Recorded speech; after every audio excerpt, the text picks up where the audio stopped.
Pinkster het nie begin in 'n kathedraal nie. Dit het losgebreek tussen twyfel en wag en hoop. Nie op 'n verhoog nie, maar op 'n plek vol mense wat nie presies geweet het wat om te verwag nie. Die Gees het nie gekom omdat hulle reg was nie. Die Gees het gekom omdat God altyd naby is. Naby aan gebroke mense, naby aan die wat wag, en naby aan jou. En dalk voel jy ook vandag asof God miljoene kilometers ver weg is. Dalk voel jy leeg, uitgeput, verward. Maar is juist daar waar hy kom. Soos asem in longe wat nie meer kan nie. Soos lig deur 'n kraak. Soos vrede sonder rede. En daarom bid ons vandag, Here, ek bring U nie 'n perfekte gebed nie. Ek bring my stikkend, ek bring my moeg en my ongemak. So ons het verlede Sondag het ons begin om te praat oor die Heilige Gees. Verlede Sondag was dit Pinkster Sondag en vir die volgende paar Sondae gaan ons praat oor die Heilige Gees. Maar 'n vreemde tema, wag. O nee, kyk. Nou wag ek daar vir dit om op te kom en dan gebeur niks nie. Wag. In the meantime. Tussenin.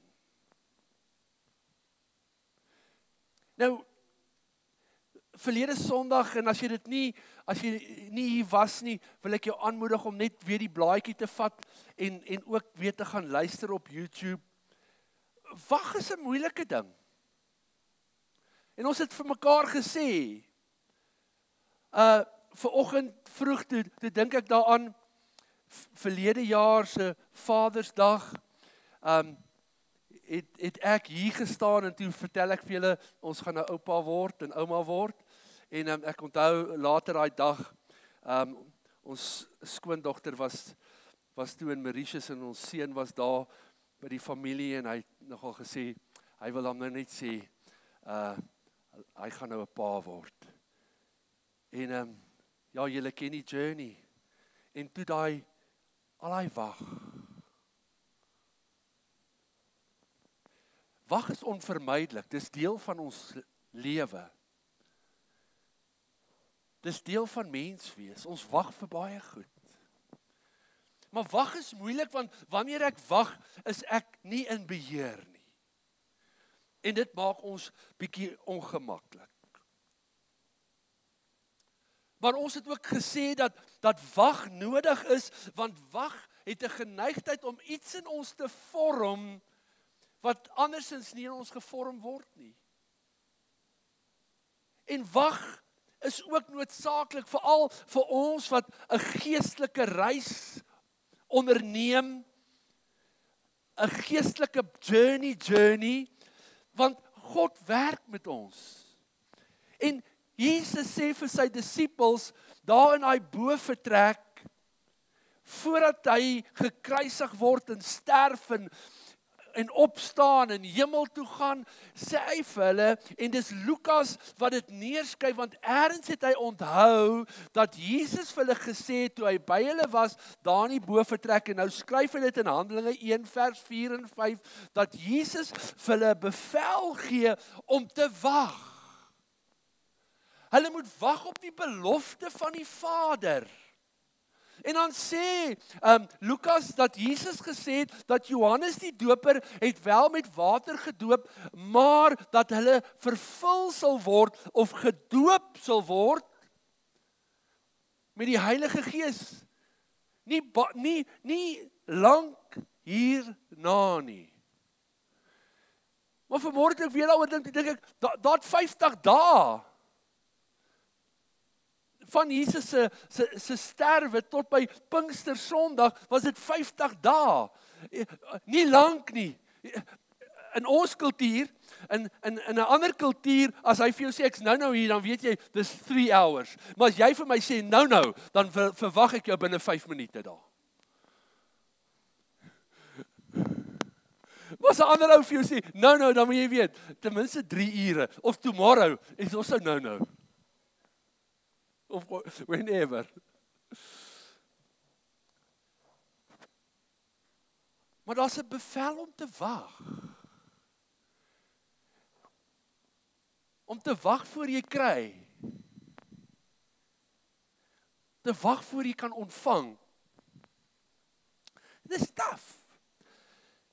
En miskien kan jy onthou dat ons verlede Sondag geëindig het met die woorde van die profeet Habakuk. En Habakuk is 'n interessante profeet. Daar's nie drie hoofstukke. En julle onthou, ek seker die belangrikste woorde of die woorde wat ons die meeste onthou is dat Habakuk gesê het, al is daar nie vye nie en al is daar nie vee nie en al is daar nie nogtans. Maar die ander profete het namens God gepraat. 'n waarskuwing, 'n vermaaning, 'n dit of 'n dat. Maar dis asof Habakuk so 'n bietjie anders profeteer. Dis soos of hy langs die mense kom staan en dan met God praat namens die volk met God en vir God sekere vrae vra. En gaan lees bietjie daai 3 hoofstukke. Maar dan kom God en hy antwoord die profeet Habakuk hy deur die profeet eintlik vir die volk. En ons het gesien daar in Habakuk 2 vers 3 waar die Here eintlik dan sê wag geduldig. Maar hy begin dan om te sê dit waarvoor jy wag gaan nie nou gou gebeur nie. Maar wag net geduldig, dit sal nie lank talm nie. En as jy weer na die blaadjie gekyk het, sal jy gesien het dat ek daaronder gevra het, skryf jou eie waggebed. Want elkeen van ons is in 'n tyd van wag. Ons wag vir verskillende goed. Maar ons fokus is op die Heilige Gees. Nou ek wil graag vanmôre weer begin deur die profeet Habakuk aan te haal. Nou in Habakuk 3 vers 2, laasweek het ons geëindig met 2 vers 3, nou begin ons met Habakuk 3 vers 2. Dis nou net amper voordat hy daai laaste gedeelte share. Hoor wat sê Habakuk. Jy moet nou kyk.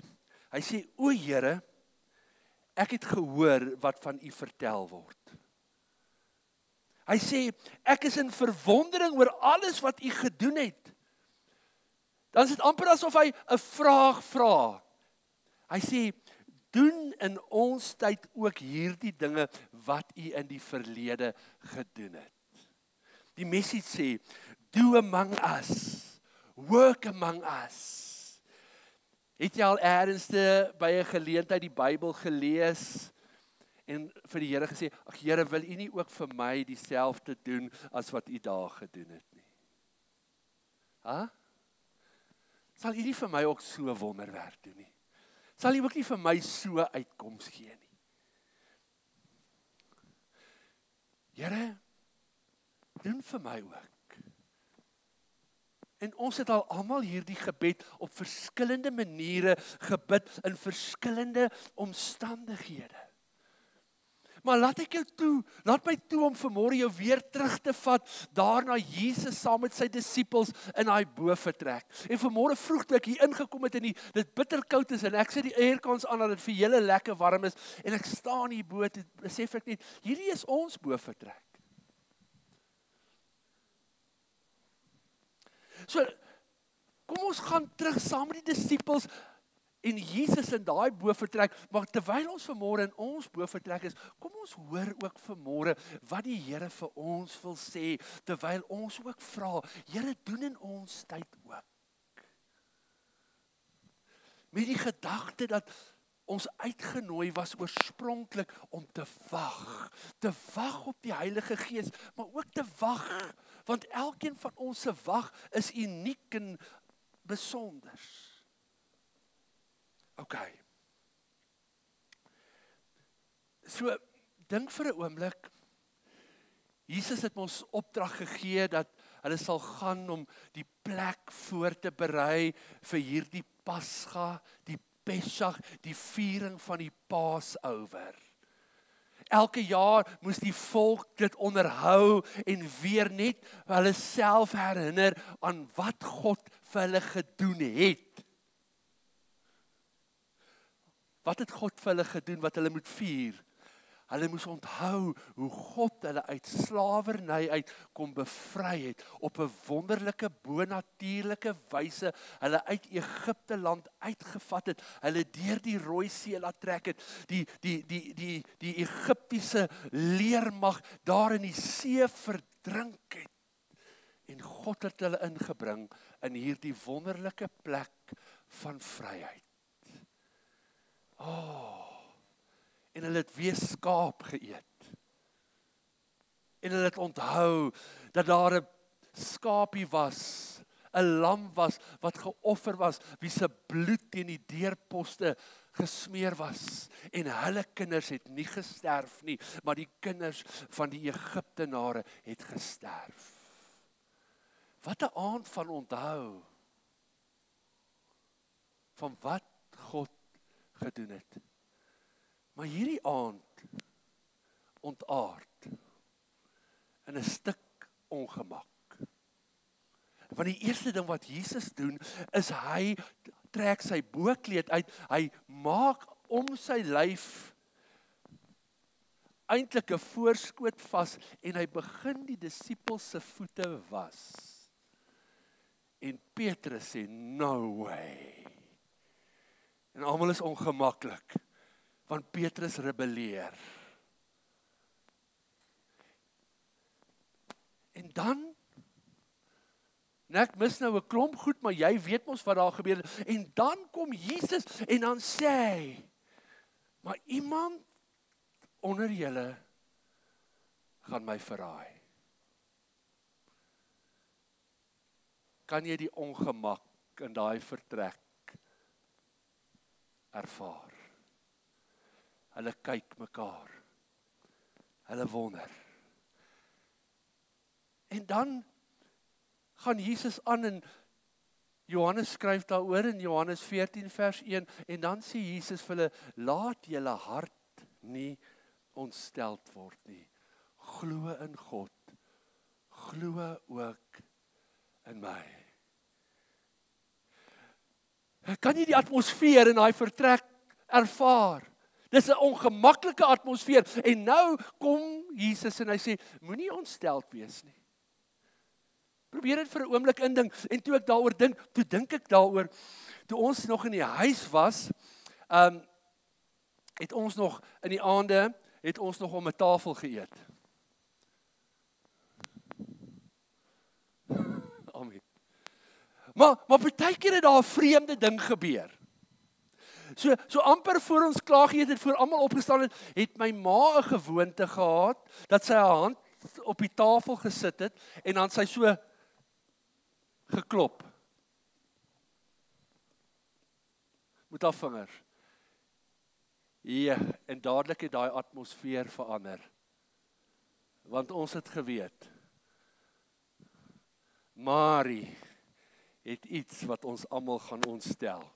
Dis of 'n job, of 'n taak, of een van ons is in die moeilikheid en sy gaan nou. En weet jy wat, dis so asof daai kos so hier in jou krop kom sit. Ken jy dit? Is ongemaklik. En almal haal diep asems. Johannes sê, Jesus sê, laat julle hart nie ontstel word nie. Het nou net 'n klomp goed gebeur wat jou hart ontstel. En gewoonlik as iemand vir jou sê, moenie bekommerd wees nie, dan raak jy reeds bekommerd.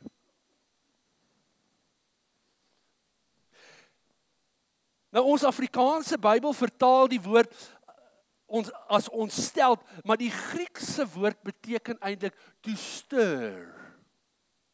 How appropriate. To stir. Jy weet, ons gebruik dit ons baie, hoekom stir jy nou? Alles is nou peaceful, why do you stir? En ek het al baie keer die metafoor gebruik van 'n plaasdam. Die water, jy kan sien tot onder, maar as jy inklim en daar's 'n beweging, dan kom alles op. En dis eintlik wat hier gebeur. Dis asof Jesus dit stir. En 'n mooi aand verander in 'n moeilike aand. En Jesus sien op hulle gesigte, daar's 'n kyk in hulle oë van bekommernis en ontsteltenis. Daar's 'n kyk van agterdog en hulle hele body language van dadelik wil hulle nou weet, so wie is nou die een wat Jesus gaan verraai? Johannes, vra jy, want jy is mos naby. Vra jy Johannes? Hulle dalk nie gevra nie, hulle het vir Johannes so gekyk, jy weet.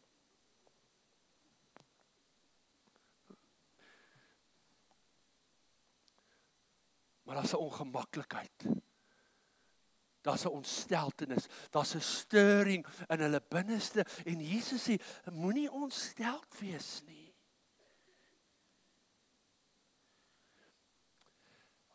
Nou jy moet nou op jou blaadjie kyk want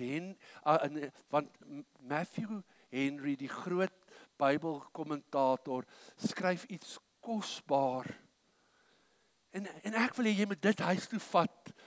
En net weer in hierdie week gaan besin oor waar jy is en jou eie ontsteltenis en benoudheid. Dan luister wat sê Matthew Henry oor Jesus. Hy sê, Jesus is acquainted with all our secret, undiscovered sorrows. Hy's bekend daarmee. With the wound that bleeds inwardly. Not outwardly, daai verwonding wat na binne toe bloei. Ken jy daai? Daai seer en daai pyn. As jy dit fisies ervaar in jou liggaam, dan is dit 'n maagseer. Nee? He knows not only how we are afflicted, hoe dit ons tuister, but how we stand affected under our afflictions. And how near they lie to our hearts. He takes cognizance, hy neem kennis of all the trouble which his people are at any time in danger of being overwhelmed with. He knows our souls in adversity. En hy laaste gedeelte kom uit Psalm 37 uit. Miskien kan jy dit gaan lees. In Psalm 37 in die ou Afrikaanse vertaling sê, U weet van al my benoudhede.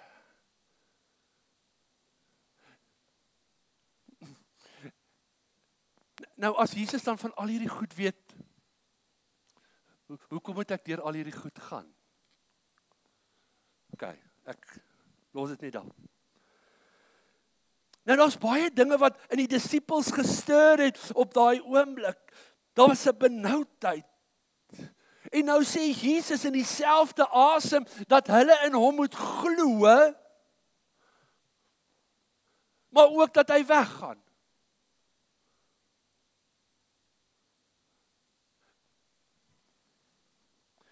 Nou hoe kan jy glo in iemand wat jy nie sien nie?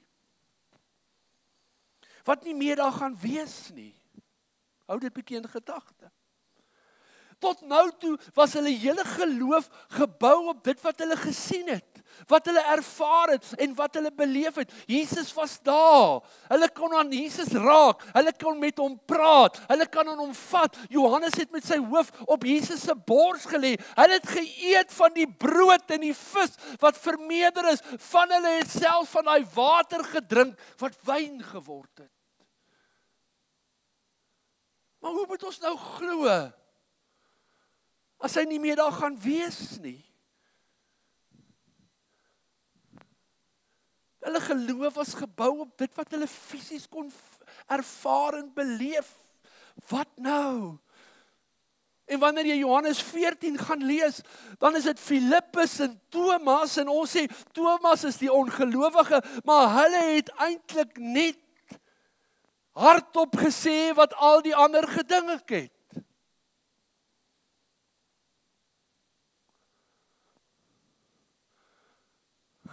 As ons net die Vader kan sien, as ons net kan weet, doen net vir ons weer ietsie, soos wat hy altyd gedoen het in die verlede, dan weet ons, dat ons weet. Hoe gaan ons weet, hoe sal ons weet waar jy nie gaan? Wys ons net, sê ons net, gee net vir ons nog ietsie.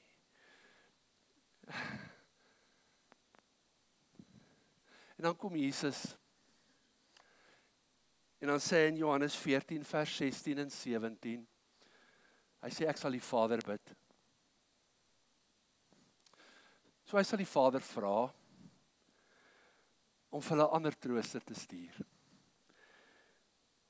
Een wat by julle sal bly tot in ewigheid, die Gees van die waarheid, wat die wêreld nie kan ontvang nie, omdat hulle hom nie sien nie en omdat hulle hom nie ken nie, maar julle ken hom, omdat hy by julle bly en in julle sal wees. Een wie die wêreld nie kan ontvang nie. Miskien moet jy dit onderstreep. Die wêreld kan nie die Gees van God ontvang nie. En ek gaan nou nie uitbrei daaroor nie. Maar Jesus gaan verder om te sê, wat die trooster sal doen. Johannes 14 vers 26 sê, en hy sal julle alles leer en julle alles herinner van wat ek vir julle gesê het. En ek en jy lees terug in tyd. Ek wou die voorbeeld gebruik het, maar toe dink ek, miskien skiet ek myself in die voet, as ek te vanmôre hier kom staan en vir julle sê, Jessie ouens, it was nice, but I'm leaving. Ek trek ook nou Kaap toe. Maar tog ek gaan nou 'n slegte voorbeeld wees, want dalk gaan van julle sê, yes.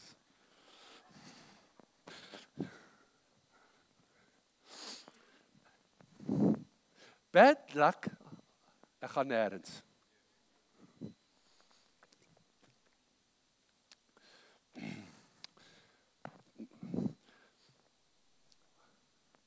Maar dink vir 'n oomblik, het hulle gehoor wat Jesus gesê het?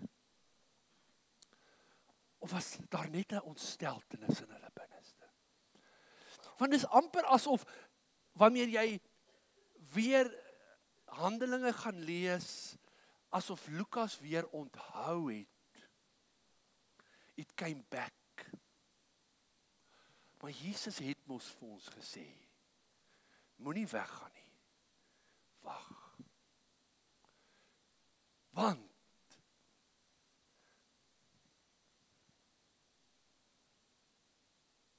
Want ek sal 'n ander trooster stuur. En hier in een asem sê Jesus so baie.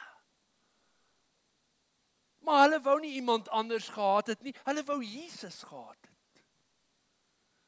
Hoe gaan dit dan werk? Hoe gaan daar iemand anders dan in ons wees en by ons bly tot in ewigheid? En u bly nie hier tot in ewigheid nie. Geliefdes, baie keer probeer ons ook mos God uitredeneer. Hoe werk?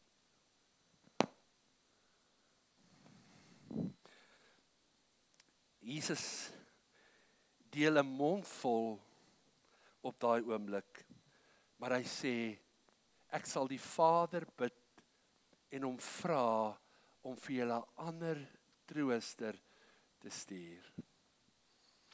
Nou dis baie interessant dat die woord parakletos, wat in Afrikaans vertaal word met trooster, net 4 keer in die Nuwe Testament voorkom. Johannes gebruik dit hier in sy evangelie in hierdie gedeelte. En dan in 1 Johannes hoofstuk 2, daai klein briefies, sendbriefies van Johannes, dan praat hy daar weer oor Parakletos, wanneer hy praat oor Jesus, wat die voorspraak is vir ons by die Vader. Nou wanneer ons na die Engelse vertalings kyk en verskillende vertalings, dan word die woord Parakletos, die Griekse woord vir trooster, wat in ons taal vertaal is met trooster, word dan in Engels onder andere vertaal met comforter, advocate, counselor, helper. Maar Jesus het tog gesê wat die trooster gaan doen. Hy noem hom die Gees van waarheid. Hy sê, en sy taak sal wees om vir julle te leer en te lei in die volle waarheid en julle te kom herinner aan alles wat ek julle geleer het.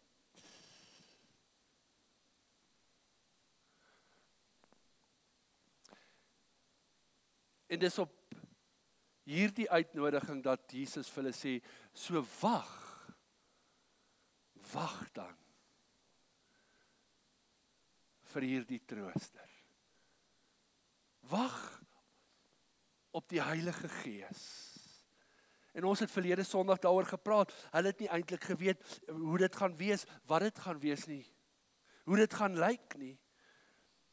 En dan later in Handelinge 1 vers 8 wat ons baie keer aanhaal, dan skryf Lukas ook daarvoor oor dat Jesus gesê het, want julle sal krag ontvang wanneer die Heilige Gees oor julle kom, sodat julle my getuies kan wees.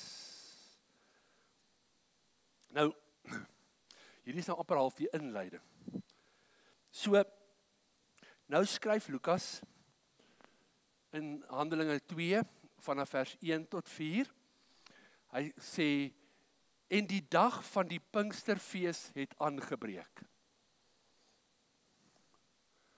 Nou vertel hy wat gebeur in daai bovertrek. Die dag van die Pinksterfees het aangebreek. Kan ek net gou myself hier interrupt? Die Pinksterfees, die dag van die Pinksterfees was die vervulling van 'n Ou Testamentiese fees, naamlik die fees van die first fruits, die oesfees. Skryf Levitikus 23 vers 15 en dan kan jy dit gaan check. OK. So, met ander woorde, dit was weer 'n fees soos wat die Pesach 'n fees was. So hier's mense in Jerusalem wat gekom het vir die viering van hierdie fees. Dit was die oesfees.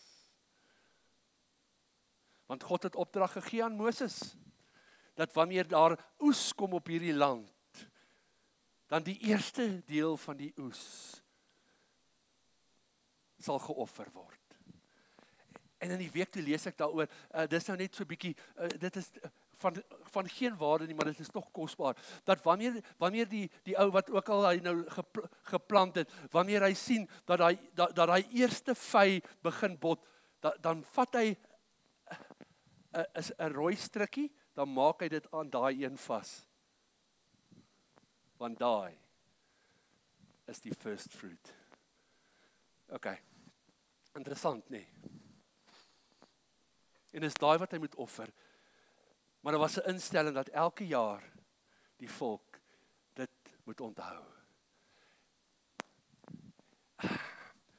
En baie keer vergeet ons, en ons gaan nie terug na die Joodse feeste en al die goed nie, maar wanneer laas het jy op payday, wanneer dit ook al is, net vir 'n oomblik stil geword en gesê, Here, dankie.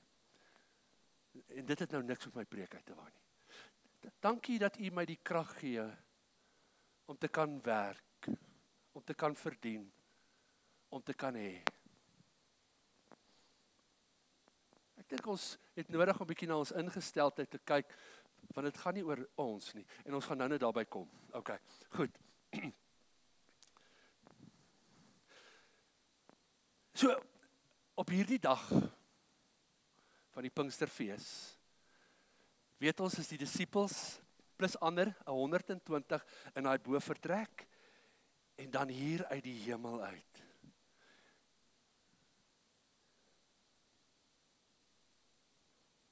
Is daar 'n geluid, soos 'n geweldige rukwind. En gister toe kyk ek, dit was gister die koning van Engeland se official birthday, dit is nou nie sy birthday nie, maar the trooping of the colours. En onder andere vlieg hierdie vliegtye oor, en dan sê die ou wat daar praat, hy sê, and this one that is coming now will rattle the windows of the palace. Vanmôre toe ek hier instap, in die week toe kry ek die ou om bietjie daai deure uit te sorteer. Het jy gevoel daai deure maak soos 'n breeze oop vanmôre? Hulle griet teen die vloer nie. Kry ek daai man om net bietjie hierdie deure net bietjie te kom uitsorteer. Maar vanmôre dink ek,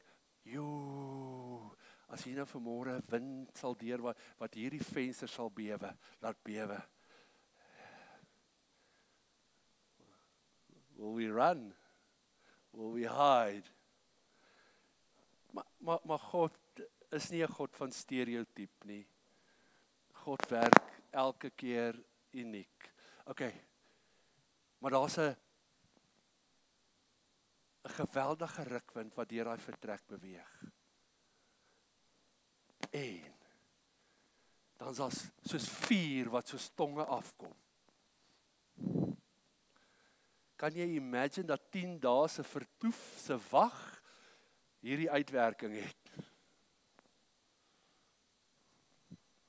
Dis groot, hè? Maak dit jou nie opgewonde nie? Lyk bietjie opgewonde toe. En dan sê die skrif, en hulle is almal vervul met die Heilige Gees. Wow. What a shake-up. Op die dag van die Pinksterfees.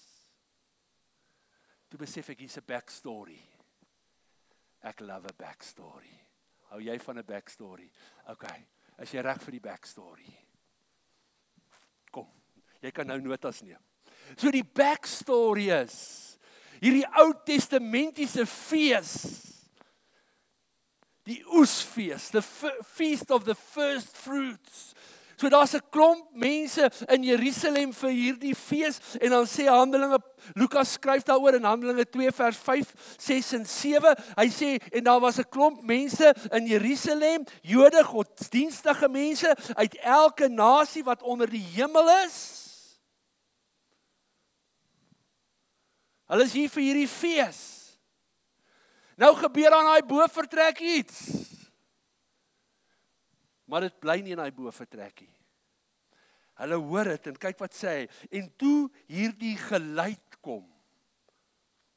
Weet jy nie of dit die geluid was van die wind nie, die geluid van die vuur nie, of die geluid van die tonge wat oor hulle gekom het, en hulle is almal vervul met die Heilige Gees. En ek en jy weet nou verder, en daai vervulling met die Heilige Gees, op daai oomblik was die feit dat hierdie mense in klomp verskillende tale gepraat het.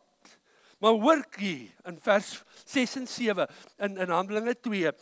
En toe hierdie geluid kom, het die menigte saamgestroom en was in die war, want elkeen het gehoor hoe hulle in sy eie taal spreek, en hulle was almal verbaas en verwonderd.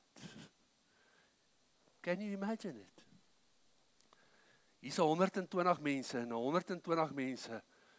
Ek weet nie of almal en elkeen in 'n ander verskillende taal gepraat het nie, maar daar was verskillende tale, want mense wat in Jerusalem was vir hierdie viering, die Pinksterfees, het in hulle eie taal gehoor en hulle was verbaas.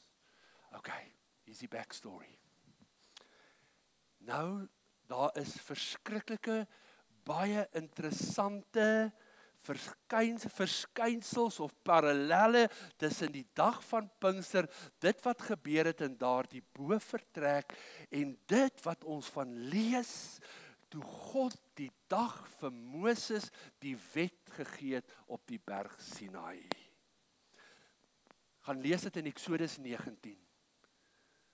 Hy sê nie daar, dit was die dag van die Pinksterfees nie, maar hy praat daar oor die tye en die dae en die tel van dae, die 50. Nou maak ek jou nuuskierig. Vadersdag is 'n goeie dag om dit te gaan lees. En nou, in Eksodus 19, wat gebeur toe Moses op die berg Sinaï is? Toe daag God op. En in Eksodus 19 lees ons hoe God opdaag met weerlig, vuur, wind en die hele berg het geskud. Wat het gebeur in daai bovertrek? Toe God opdaag deur sy gees. Daar's 'n wind, daar's 'n vuur, daar's 'n geweldige geluid. Wow. En wat gebeur? Daai volk staan om hy berg. Hulle weet God is hier. En wat gebeur toe hierdie mense wat in die stad is, daardie geluid hoor? Toe drom hulle saam, want hulle het besef, God is hier. En God gee op die berg Sinaï sy wet aan die volk deur Moses. Kom gee God sy wet. En hier in die bovertrek kom God. En hy gee sy gees van heiligheid op Pinksterdag. Wat sy mense sal help om vir ewig sy wet te kan onderhou. Nou dink daaroor. Paulus kom later en dan daar in 2 Korintiërs 3 vers 3 kom Paulus en dan sê hy, en nou word die wet nie meer op kliptafels geskryf nie, maar die wet word in ons harte geskryf deur wie? Deur die Gees. En dan sê Paulus, en jy kan dit gaan lees, hy sê, en nou is julle 'n brief nie met ink geskryf nie, maar geskryf deur die Gees van God. Is dit nie mooi nie? Ja. Berg Sinaï. Daar's hierdie vergelyking tussen wat geword het, die oesfees en daai dag lank voor die volk nog in die beloofde land was, daai dag toe God sy wet gegee het. Jo, ek sê nou hierdie wind aan sê, hierdie wind is aan. Ek kry nou warm hier. Dis net omdat ek nou werk.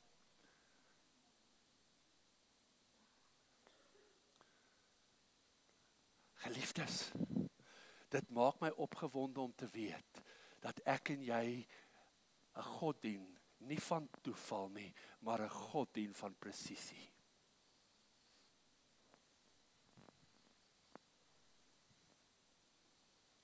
En 50 dae na Jesus opgestaan het uit die dood uit,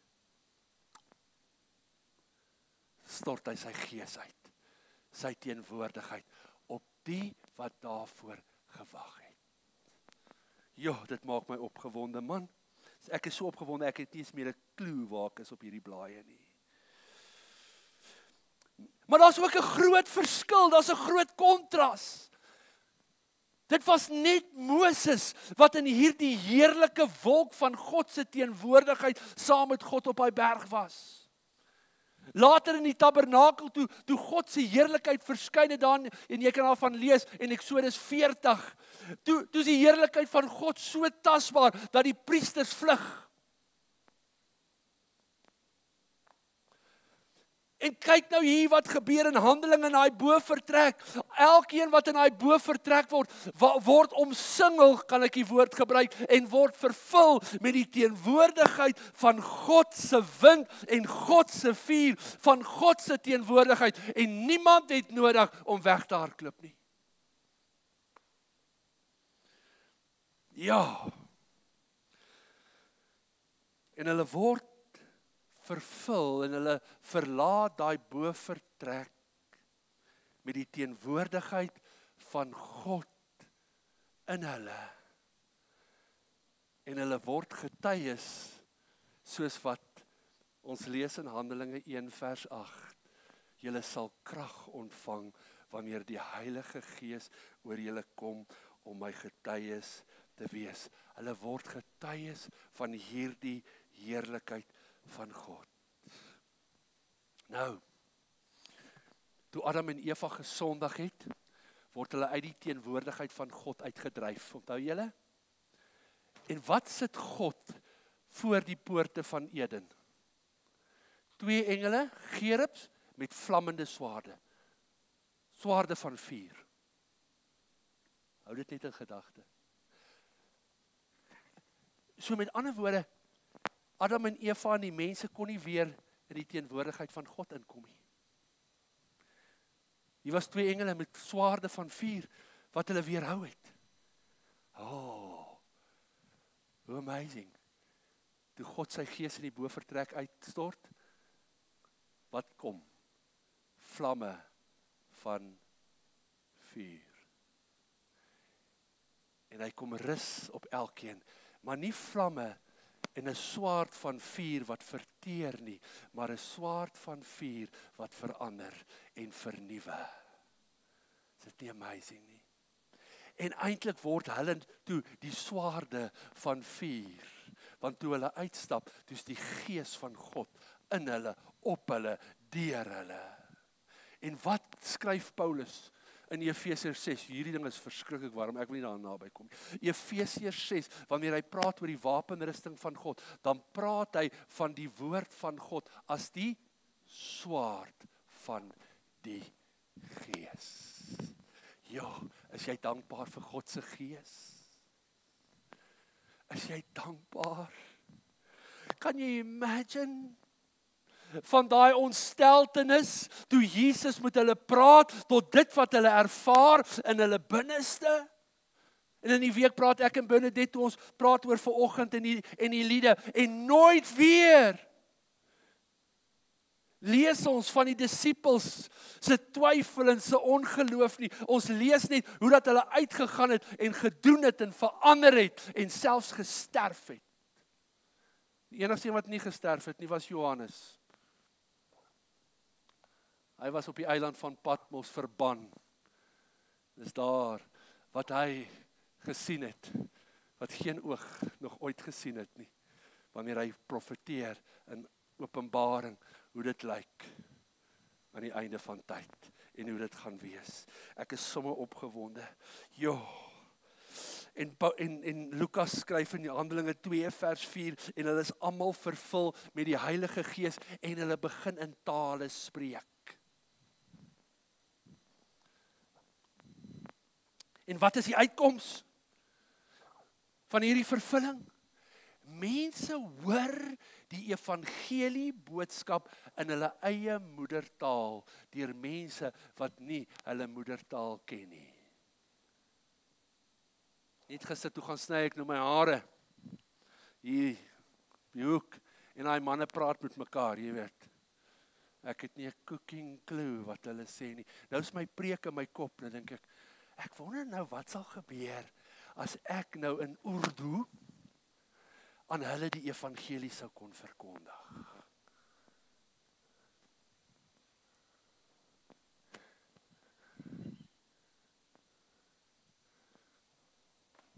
What's the difference?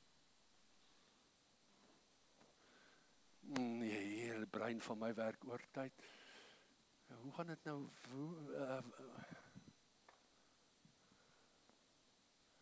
En hulle hoor. En toe dink ek daaroor. Nie gister nie, in die week. Ek is nog met die backstory besig, hoor. Net na die vloed en die ark en Noag. Daar in Genesis 11 sê die mense. En ek gaan nou nie probeer dink waar het mense gekry nie, maar daar was 'n klomp mense. En hierdie mense sê, hierdie ding gaan nie weer met ons gebeur nie. Ons gaan bietjie vir ons 'n stad bou. Ons gaan hom so hoog bou dat hy by die hemel gaan uitkom. Die Bybel sê nie hulle motief was dat hulle nie weer gaan, dat mense weer gaan verdrink nie. Maar hulle sê ons gaan vir onsself 'n naam maak. Julle ken dit mos nie. En wat kom doen God? Hy sê nee, wat kom laat ek gou 'n bietjie julle tale verwar.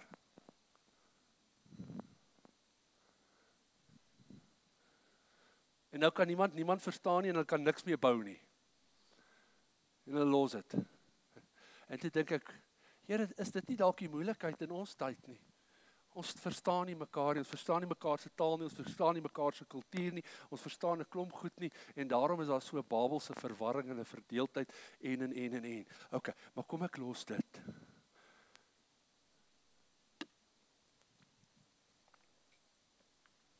Wat gebeur?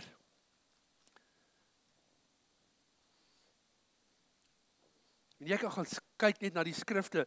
Hy sê die hele aarde het dieselfde taal gepraat. En toe vra ek gou vir Google, eintlik vir AL nou, vra jy moet vir AI, wat? AL, whatever. Piet Kosie daar op die rekenaar. Hoeveel tale is daar in die wêreld? 7139. Nou ek twyfel dat 120 mense 7139 tale gepraat het. Maar hulle 10-1 die tale gepraat wat van die mense wat daar was. Kom ons sê 7 verskillende tale. Moet nou nie vir my moet nou nie quote en sê ons pastoor het gesê. Maak nie saakie. Want party van ons, nee, nou kan ek maak soms of ek Zulu kan praat. Ek kan so bietjie praat en ek kan so bietjie verstaan, maar ek sê altyd vir hulle, as ek hulle so groet en bietjie paar woorde, dan sê ek, dis wat dit ophou. Party van ons sukkel met Afrikaans en Engels. Nee, Benedict tot 11 o'clock kan sy Engels praat, sê sy altyd. Okay. Maar dink net vir 'n oomblik. Maar dink aan die groter. Die taal word verwar vanweë die waansin en die grootheidswaan van die mens. Maar die dag toe God sy gees uitstort, toe vat God die verwarring weg van taal. En mense hoor in hulle eie taal, deur mense wat nie hulle taal ken nie. En so word die evangelie boodskap die wêreld in gestuur. Is dit nie mooi nie? Is jy nie excited oor hierdie backstories nie? En ons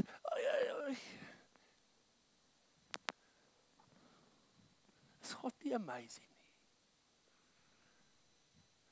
Van die vyand het gekom om te steel en te roof en te verwoes en al hierdie goed gedoen, maar God kom en hy bring 'n eenheid. En ek het hier op my notas geskryf, by Babel kom daar 'n verwarring in die taal en 'n verdeeldheid wat mense uitmekaar laat spat. Op Pinksterdag kom die Heilige Gees en neem die verwarring van taal weg en verenig so die volke van die wêreld. Is dit nie mooi nie? Okay, 'n laaste backstory. 'n Laaste storie wat deel is van die backstory. En dan lees ons in Handelinge 2 vers 41 dat toe Petrus opstaan na die Gees uitgestort is en hulle gedink het hier's mense wat bietjie dronk is in die vroeë oggendure. Toe staan hy op en hy deel die evangelie.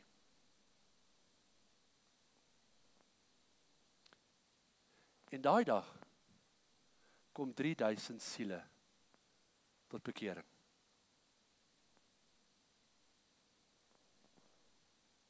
Hoekom 3000?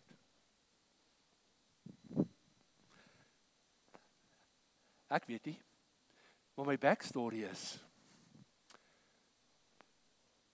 toe Moses van die berg Sinaï afkom, uit die heerlikheid, teenwoordigheid van God uit, is die volk besig met 'n goue kalf. En daai dag sterf 3000 siele.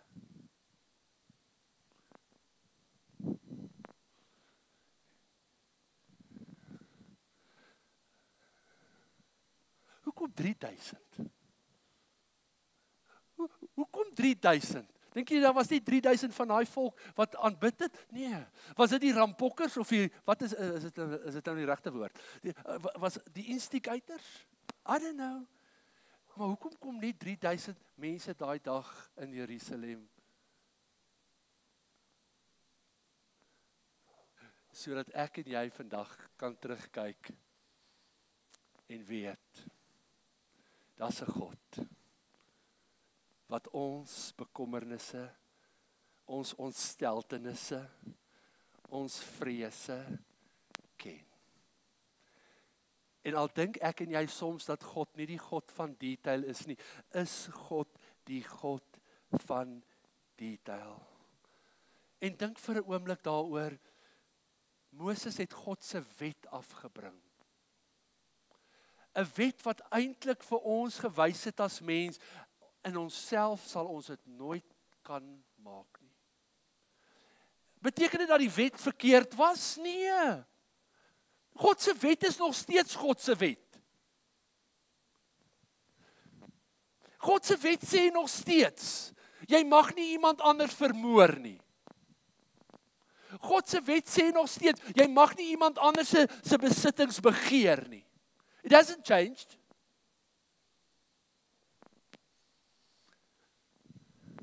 Maar in onsself sal ons nooit die wet kan vervul nie. En wanneer ons die skrif lees, dan lees ons dat die wet eintlik die wet van die dood was.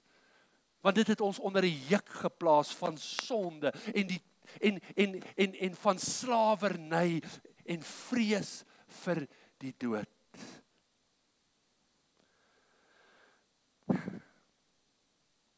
Maar nou, in Christus, kom daar vergifnis en vryspraak en genade.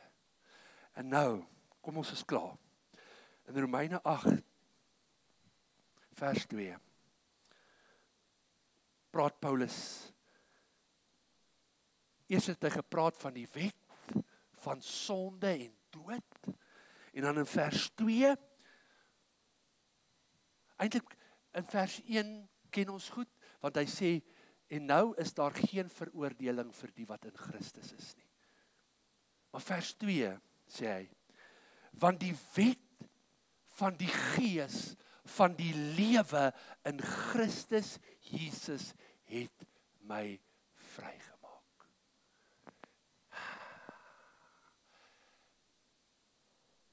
En ons wonder soms, praat ons nou in tale of praat ons nie in tale nie? En ek sê nie om in 'n taal te praat is nie goed nie. Ek sê dis great, want ek praat verborgenhede met God. Maar sien die groter groot. Wat kom doen die Gees? As die trooster, as die parakletos, hy kom hier in my hart. En hy haal al die ontsteltenis en bekommernis uit en hy sê, kom ek vat jou verder, ek vat jou weg van die dood af en ek lei jou in die lewe in die lewe van Christus, in die oorwinning van Christus, in die meer, wat verby ons vrese gaan en partykeer ons mond laat oopmaak en ons sê goed wat ons nie besef, ons sê nie, maar dit is gedryf deur God se Gees.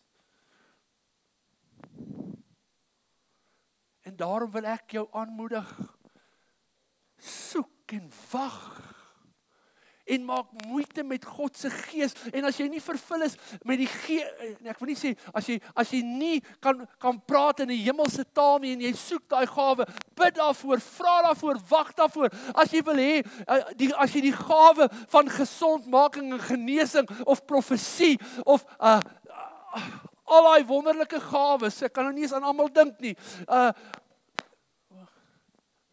Vra. Maar weet jy wat is ons grootste moeilikheid?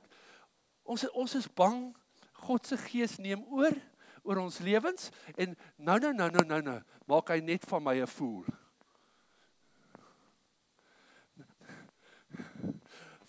Want hulle het gedink, daai mense was dronk. OK. Want wat doen die gees van lewe? Hy maak my vry van hierdie wet en die dood. Maar kyk hier, in die message is dit vir my so mooi. A new power is in operation. Hy verwys hier na die gees van God. Hy sê, the spirit of life in Christ, like a strong wind, has magnificently cleared the air. En my gebed is, dat God se gees, die wind van God se gees, deur ons sal waai, en so bietjie die lig sal skoonmaak. So bietjie ons sal skoonmaak. OK, kom ek gee net vir jou vers 4. Ek is oor my tyd. En die message sê, and now what the law code asked for, but we couldn't deliver, is accomplished as we, instead of redoubling our own efforts, simply embrace what the Spirit is doing in us. Geliefdes, kom ons omarm dit wat die Gees van God in ons wil doen. En as jy nou die res van Romeine 8 gaan lees, daar vanaf vers 14, dan word ons ingenooi en ons word nie meer as slawe vasgevang onder sonde en die slawerny van ons eie menslike wil en begeertes en sondige natuur nie. Ons word nou gelei deur God se Gees en ons word aangeneem as kinders van God en as erfgename van God en mede-erfgename van Jesus Christus, en ons kan met vrymoedigheid uitroep, Abba, Vader. En hoe appropriate op hierdie dag. Dis die Gees wat jou en my in staat stel om te kan uitroep, Abba, Vader. Is jy dankbaar vir God se Gees? En ek wil jou uitnooi net in hierdie week. En ek het jou daar 'n vraagie op jou einde van die blaadjie gevra. Hoe het jy die trooster nodig? Oor jou eie ontsteltenisse, oor jou eie bekommernisse, oor jou eie vrese, oor jou eie. Nooi sy Gees in. Gaan kyk weer na daai woorde van Matthew Henry. He knows your pain, but he's calling you into deeper, deeper, deeper. Sal jy saam met my opstaan vanmôre? En net daar waar jy staan, wil jy nie net vanmôre sê, Heilige Gees, U ken my, U weet alles van my. U ken my bekommernisse, U ken my ongesteldhede, U ken my vrae, U weet alles.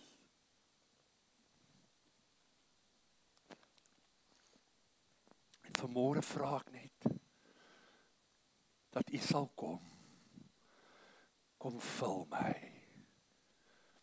my met U heerlikheid, vul my met U teenwoordigheid.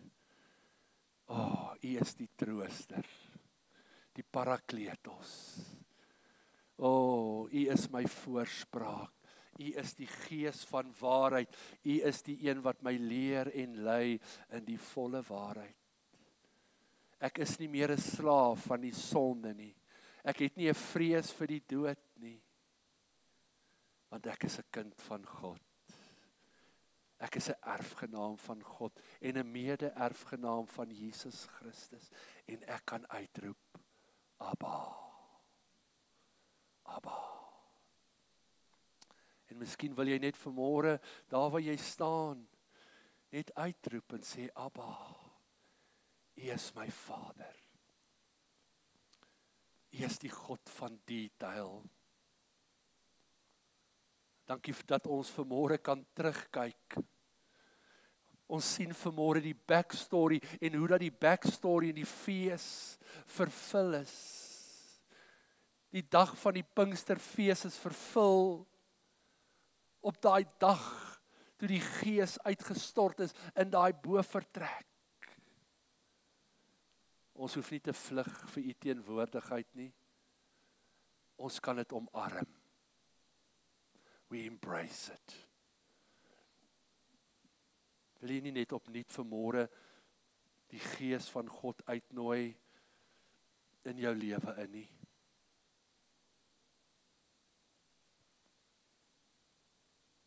Nooi hom vanmôre, sy Heilige Gees, kom vul my. Kom vul my. Kom vul my. Moenie fokus vanmôre op die gawes en op die tale en al die ander goed nie. Fokus net op die Heilige Gees. Hy's 'n persoon. Hy's die derde persoon in die eenheid, in die drie-eenheid. Die wêreld kan hom nie ontvang nie. Jesus het dit gesê, maar ons kan. Hy bly by ons en in ons tot in ewigheid. Heilige Gees. Heilige Gees. Vul my. Praat 'n oomblik net daar met die Here.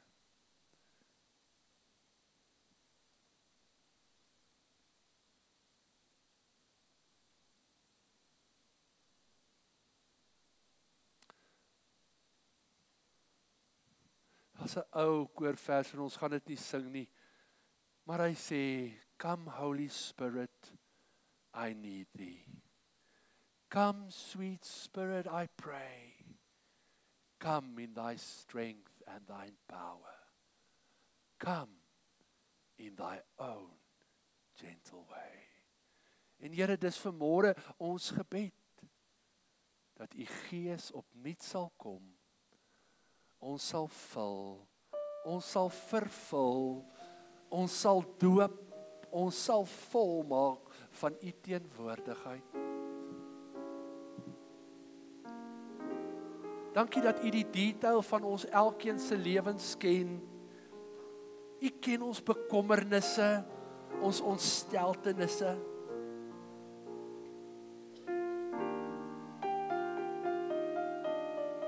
Vul ons.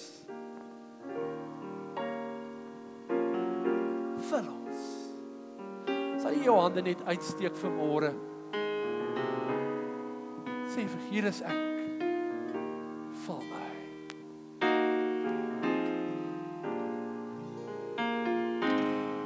Vul my. Vul my opnuut. Oh, come, Vul my. Holy Spirit, I need thee.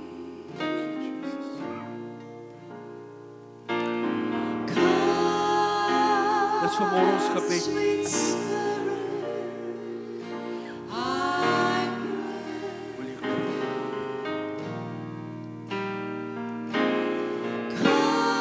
Come in thy strength and thy power.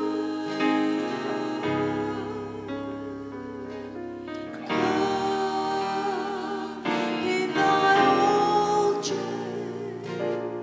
way. Ag, en as jy dit ken, kom ons sing dit eenmaal saam. Come, Holy Spirit,